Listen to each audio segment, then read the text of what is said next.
My best friend betrayed me by dating my ex, and when I confronted them, they laughed in my face. Now I'm left to pick up the pieces of my broken heart. My ex and I met in college. She was the most beautiful girl I had ever seen. She always had a crowd of guys following her around.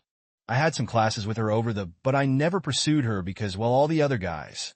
One day after class, she asked if I would study with her, and the rest is history.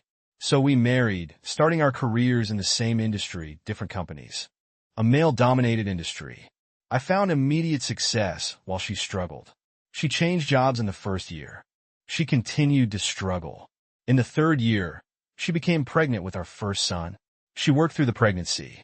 A few weeks after giving birth, in a routine physical, her doctor asked to do a biopsy of her cervix. The results came back as precancerous cells were found. The doctor advised if we wanted more children to do it as quick as possible, as this will progress and a hysterectomy will be needed eventually. So when she was up to it, she became pregnant again. She gave birth again to a boy within a year of each other. Afterward, more tests were done, and different doctors advised us to do the procedure now. We should not wait. With 2 babies, still infants, she had her procedure done. She was heartbroken that she was done having children, as we had wanted a large family. She poured herself into being a great mother. And she was. She became a psalm. She took care of everything at home. Meanwhile, my career was moving along. I was offered a position with another company with a large salary bump. Life is good. When the boys went off to school, she volunteered there and was a fixture there. I should mention that we had close friends we went to school with. A and B. We saw each other often. They started their family about the time we did. They have 1 son. The families went on vacations to gather dinners. Outings, we were best of friends. After the son was born, the mother went back to work and was very successful. B had a good job also until about 2001, when his job was eliminated. He struggled to find work in his field, as the economy back then really affected his field. So the decision was he would be a sod while looking for work where we lived, as they did not want to move. The ex and B did things together with kids. When the kids were all in school, they still hung out. You can now guess they had an affair. This story, I know, is long but not over.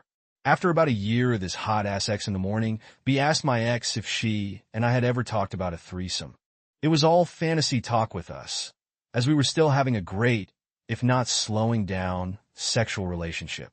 B had a friend he wanted to bring into the bedroom with them. The ex agreed. The day came, and this guy C came over to B's house. He took his suit off his ex, and B got warmed up, so they had their threesome. Afterward, the guy told them that he usually had to pay for his ex, so he left a couple $100 bills and asked ex if he could have a one-on-one with ex.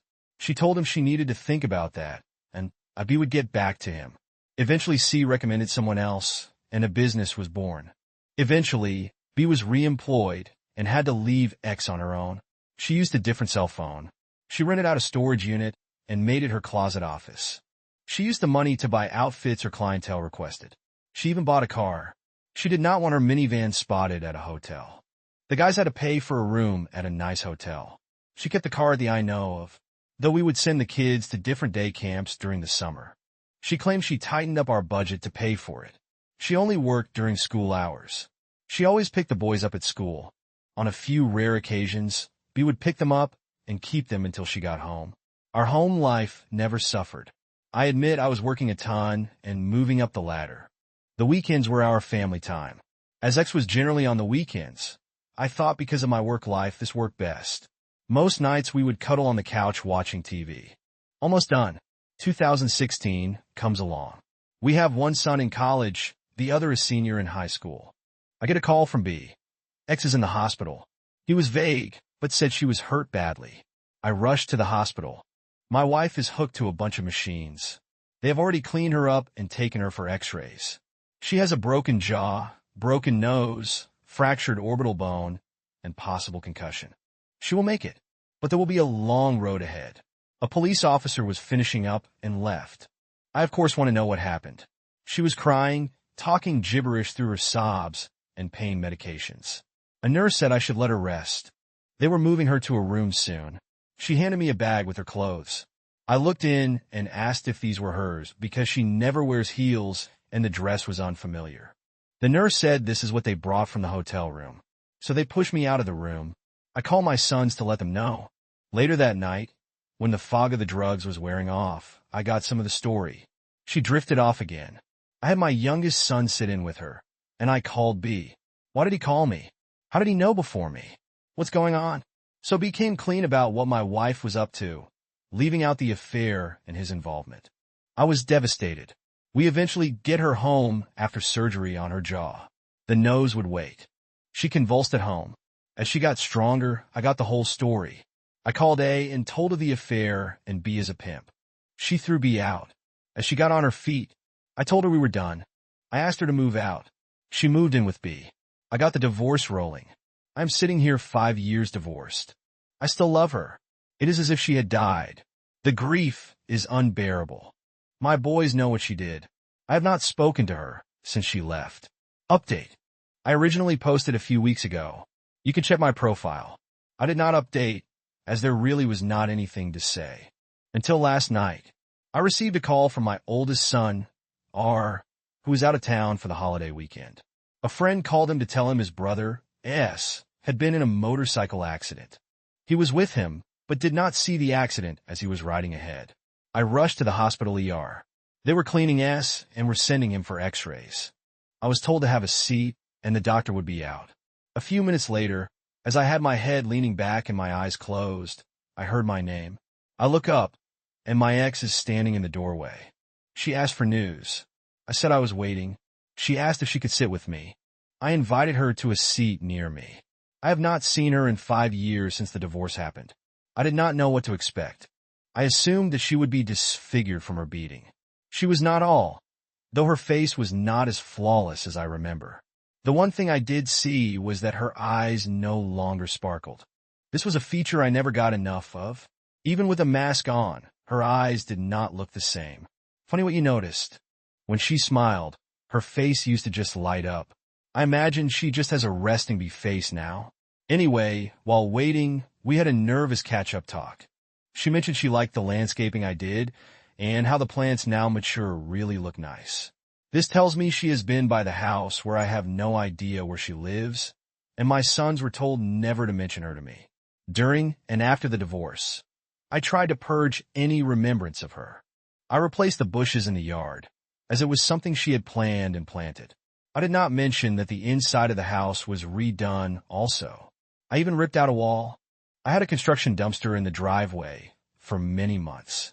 She asked how I was doing. I don't know why, but I was honest that I had put myself at a standstill by working too much.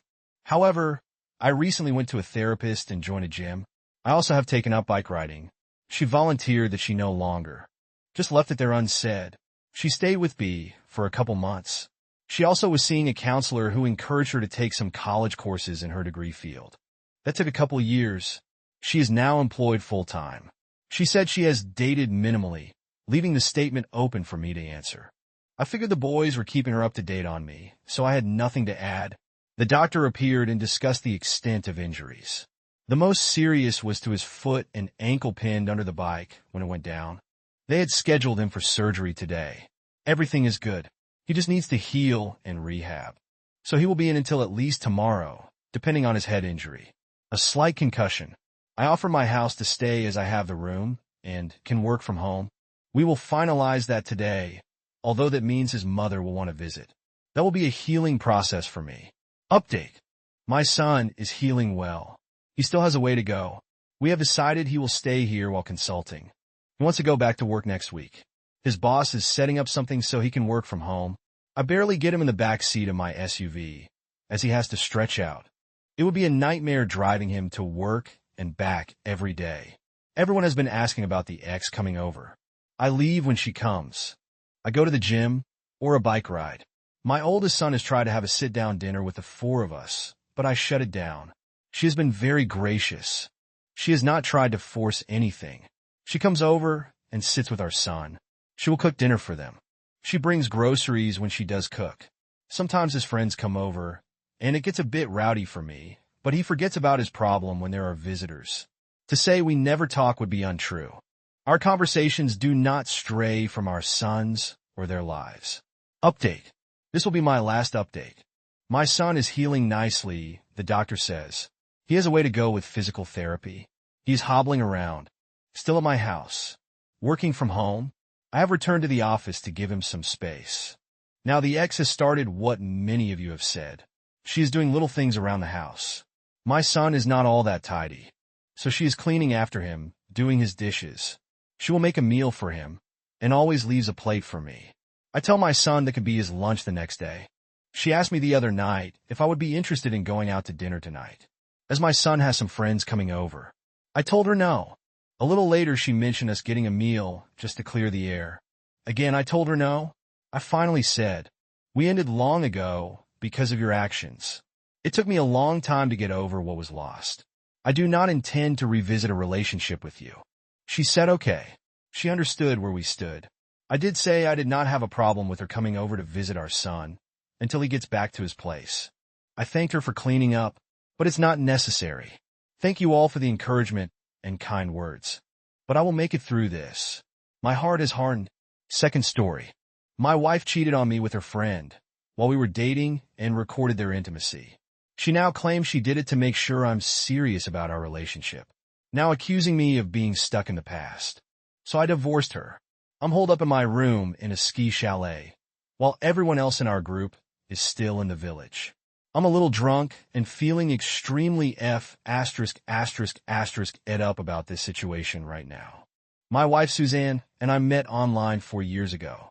We both had some bad relationships, and we both wanted something serious.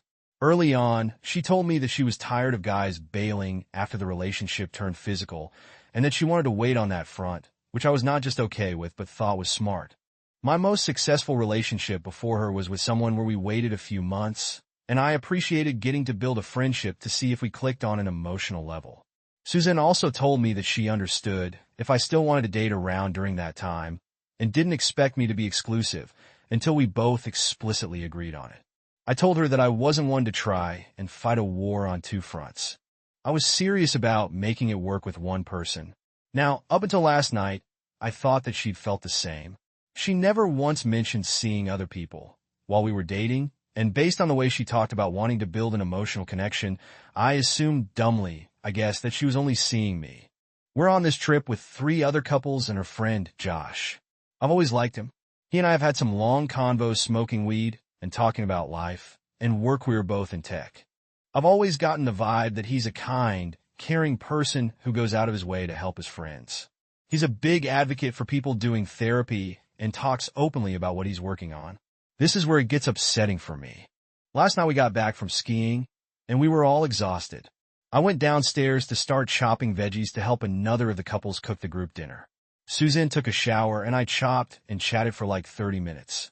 I came back upstairs to bring Susan some wine, and I heard her and Josh chatting in our room. No big deal. I walk in, and Suzanne is in a towel with her leg up on the bed, putting on lotion, talking about her job. It wasn't exactly a compromising position, but it struck me as possibly intimate. If she moved a bit one way or another, she'd be giving him a view. She said hi to me, kept putting on lotion, and then grabbed the wine. Totally nonchalant. Josh said it was his turn to shower and left. Sitting here now, I wish to God that I just kept my effing mouth shut. But I said it was a little surprising that she was putting on lotion in a towel with Josh in the room. She said she didn't even realize because she was just caught up in her story and went on autopilot. I've always known her to be a self-conscious person. She wears swimsuits that cover a lot of her skin because she doesn't like to feel gawked at. So I was getting the tingles in the back of my brain that something was off. I said something like, "You're usually so quick to cover up around people." And she said, "I guess I just know Josh so well that it didn't register." When she said that, there was just something abrasive. Annoyed. It came out more sharply than I would have expected. I should have dropped it, but I was 2 glasses of wine in myself and said, "Whoa, did I strike a nerve?" And she said, "Let's just go eat," but now clearly agitated and doing a fake smile thing. At this point, I could feel my stomach get a little queasy and like I was heading toward a world of pain. I shut the door and said I could tell something was wrong. She said I needed to trust her and that there was nothing going on between her and Josh. I said I never imagined or implied that there was, so it was really weird that she felt like she had to make that clear. Now I was feeling gross and suspicious, so I straight up said, I can tell you're uncomfortable right now. Either you tell me what's up, or I go ask Josh. What happened next was the most uncomfortable hour of my life. I need more socks for this. She said that she and Josh had a sexual history and that it really wasn't any of my business. I said that since he's still in our lives, then I deserved to know the context. She said there was no context other than he was someone she felt safe with when she wasn't partnered, and they would have sex now and then. I asked when was the last time they slept together, and she danced around it before saying, before you and I were exclusive. I said that was a fuzzy answer because I was exclusive with her from the time of our first date. She said that she never had sex with him after the two of us had sex. I asked if she had sex with him during the 6 months between our first date and when we had sex, and she said she had. I instantly felt like throwing up and started yelling a bunch of SHD. I don't really remember. She just had the most pissed off and disgusted look on her face the whole time. I finally calmed down a little and asked her to please give me the full story, timelines, etc. She wasn't fully open, and I had to keep digging to get more information, and it was a very non-linear conversation. But here's what I pieced together.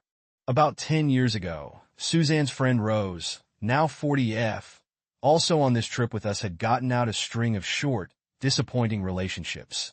Rose started having sex with Josh regularly in a FWB kind of way while still hitting the apps. Apparently, the arrangement with Josh made it easier for her to forego sex in her dating life, which she found helpful for vetting guys to see if they were serious. Eventually, she did find the man she is still married to, Eric, 38F. Seeing the success that Rose had, 2 other friends got into the same arrangement with Josh, and voila, they found serious guys as well.